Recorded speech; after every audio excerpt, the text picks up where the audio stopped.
J'essaye de résister, j'essaye de vivre, j'essaye d'être, j'essaye de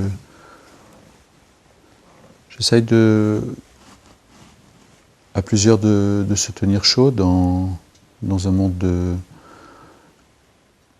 dans une terre qui n'avance plus, dans une terre qui est en train de se fendre, où on est en train de se rendre compte que tout va exploser. Et le seul remède que j'ai à ma disposition, c'est l'art. L'art qui est peut-être une façon de voir comment collectivement on peut annoncer le désastre, puisque ce monde va finir non pas par un beau livre, mais par une réclame, puisque tout est à vendre, puisque nous sommes entourés de barbares, puisque c'est un monde d'argent et où les valeurs essentielles n'existent plus. Donc le théâtre pour moi est quelque chose d'essentiel dans ma vie. Je crois que c'est un des derniers lieux où des gens écoutent le silence, dans ce lieu où vous êtes là, se regardent, prennent le soin de s'écouter. Encore là, il y a 3 jours avec l'enseigneur, il ne voulait pas partir. Donc c'est peut-être un lieu où encore on peut essayer de prendre soin les uns des autres. Et j'ai beaucoup d'espoir pour le théâtre, parce que je pense que le théâtre, les arts, on va dire, les arts qu'on veut supprimer, sont essentiels, et il faut que l'art entre à l'école. J'ai toujours eu la passion des enfants, les enfants m'ont enseigné, les enfants m'ont tout appris, et l'enfant a besoin de cinéma, de théâtre, de musique, de danse, de peinture. Il a besoin de rêves, il a besoin de créer surtout. Je crois qu'il a besoin d'arrêter de zapper, d'arrêter de regarder des images, et il faut qu'il invente de nouveau sa vie, il faut qu'il... Voilà. Voilà ce que je suis un peu en train de faire. Je suis en train de travailler. Travailler étant une forme de résistance, je crois au travail, qui m'a toujours épanoui, qui m'a permis toujours de rencontrer des gens. Je crois que ce qui me semble le plus important dans la vie, c'est la rencontre. Et là, je perds de plus en plus de gens dans ma vie, la mort est de plus en plus présente, de plus en plus de gens malades. Moi, je me rapproche de la mort, et plus je m'approche de la mort, plus je sens que la seule chose qui est importante dans la vie, c'est l'amour, c'est-à-dire l'amour sous toutes ses formes. L'important, c'est de faire quelque chose avec passion et qu'on aime ce que l'on fait. Le reste, voilà. Vous dirigez un lieu qui s'appelle le Théâtre de la Passerelle. Quelle est son histoire ? L'histoire de ce lieu, c'est que c'est un lieu qu'on a créé, qu'on a construit, qu'on a creusé. C'est un lieu... j'ai voulu qu'il s'appelle une passerelle, j'ai voulu que ce soit un lieu fragile, provisoire, éphémère, parce que je pense qu'il faut chaque jour se battre. Chaque jour, c'est un combat. Et c'est une passerelle pour aller à la rencontre des gens. C'est-à-dire qu'au lieu de construire des murs, je crois que le plus important, ce sont les ponts. Au lieu de les faire sauter, les ponts, je crois qu'il faut les entretenir et permettre qu'on puisse passer de plus en plus facilement d'une rive à l'autre. Et donc cette passerelle qui a 21 ans, et c'est un petit arbre comme ça, c'est dans la nuit.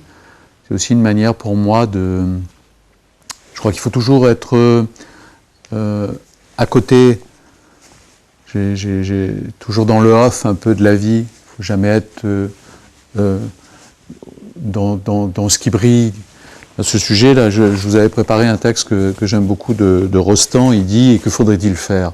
Chercher un protecteur puissant, prendre un patron, et comme un lierre obscur qui circonvient un tronc et s'en fait un tuteur en lui léchant l'écorce, grimper par ruse au lieu de s'élever par force, Non, merci.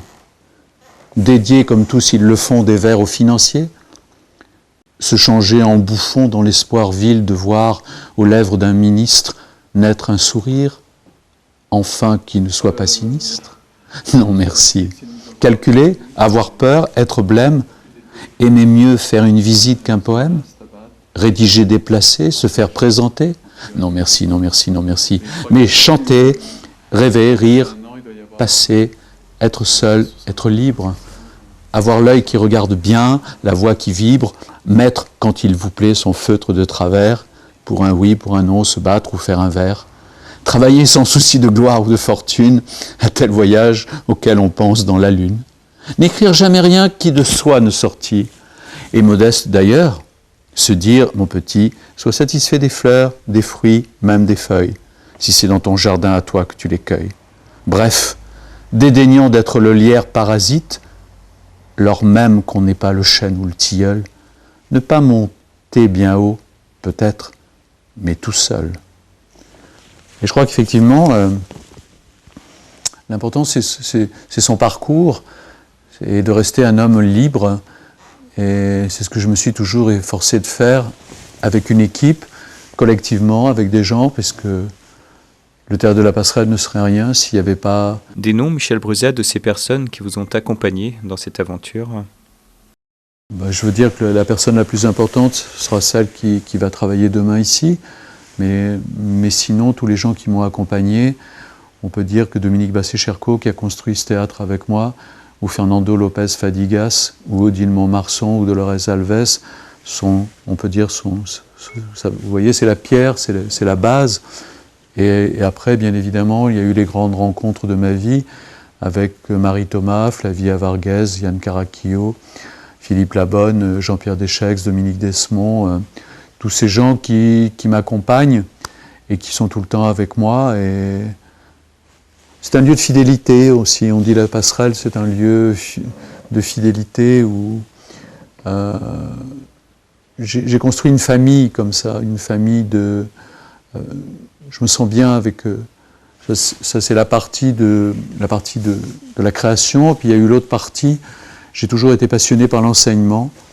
C'est-à-dire que ça m'a toujours régénéré. Je ne me suis jamais ennuyé une fois dans ma vie.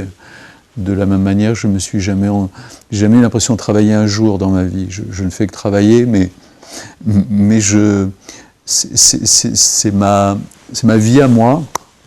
Et ce qui me passionne avec les gens, c'est j'ai rien à leur apprendre, mais j'arrive à les aider à accoucher d'eux-mêmes, à les aider à devenir ce qu'ils sont, à faire sortir des censures.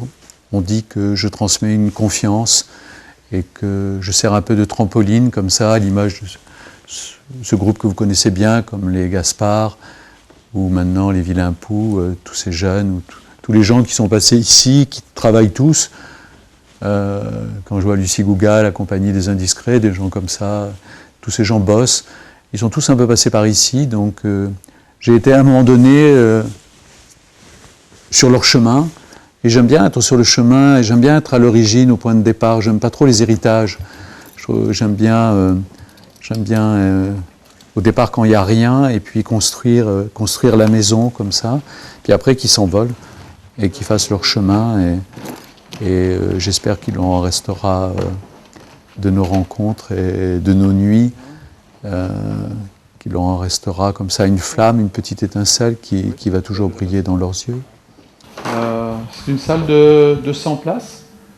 Elle a été pendant des années en frontale. Maintenant, c'est un cercle. Et votre parcours à vous, Michel Bruzat, comment en êtes-vous arrivé au théâtre?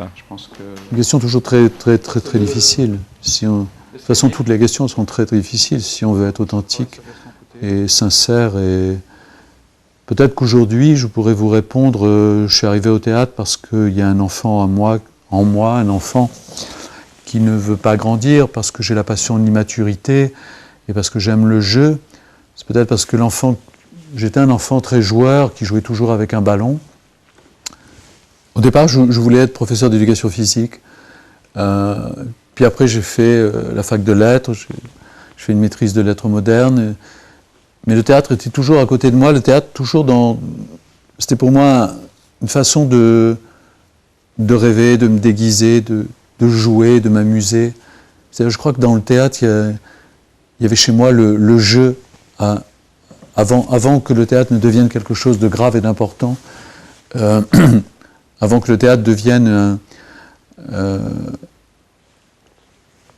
un feu comme ça intérieur en moi, qui est ma manière à moi de... Je donne ma voix, je ne sais plus à qui la donner ma voix. Et je la donne au théâtre pour rencontrer des gens. Et quand je croise Léotard, ou quand je croise Genet, ou Le Prest, ou Brassailles, ou Molière, ou Sophocle, je fais des rencontres magnifiques. Et c'est une manière de... Le théâtre, c'est...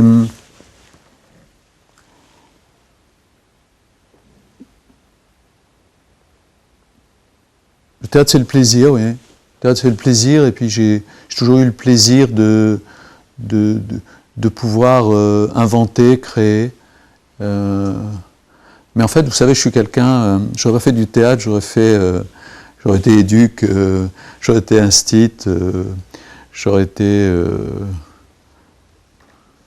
me serais baladé, puisque plus ça va, plus je crois que le peu de choses qu'on peut apprendre dans la vie, on l'apprend sur les chemins, sur les routes, à côté de l'officiel.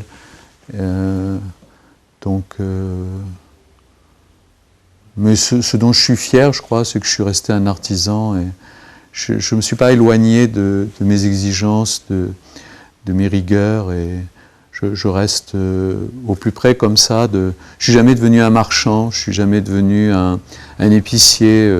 J'ai toujours pris des risques, j'ai toujours été dans la combustion, un truc incandescent, on me dit il ne faut pas le faire, donc je le fais, mais il n'y a pas d'argent, mais tant pis, on verra bien, on trouvera une solution. Je crois que si le théâtre devait se réduire à ce qui va marcher, c'est pas mon truc, ça. Mon truc, c'est de rencontrer des gens, de partir avec des gens et d'avoir des projets, de sortir sans cesse des pantoufles, de ne pas être conforme, de ne jamais être conformiste, dans ce monde de fous, de résister, d'être toujours un empêcheur de tourner en rond, quoi. Je suis quelqu'un de... J'aime les gens, j'aime rencontrer les gens, j'aime accueillir les gens, j'aime prendre soin des gens. Voilà, et puis j'aime les enfants surtout.